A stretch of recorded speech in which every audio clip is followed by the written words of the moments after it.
നെയ്യാറ്റിൻകര രൂപതയുടെ കത്തീഡ്രൽ പള്ളിയിൽ മോഷണം. മാതാവിന്റെ തിരുസ്വരൂപത്തിലെ പണം കള്ളൻ കവർന്നു.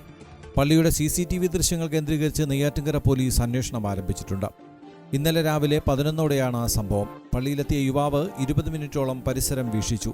തുടർന്ന് അൾത്താരയുടെ മുൻപിലുണ്ടായിരുന്ന മൈക്ക് സ്റ്റാൻഡിനടുത്തെ മാതാവിന്റെ രൂപക്കൂടിന്റെ പൂട്ട് തല്ലി തകർത്താണ് മോഷണം നടത്തിയത്.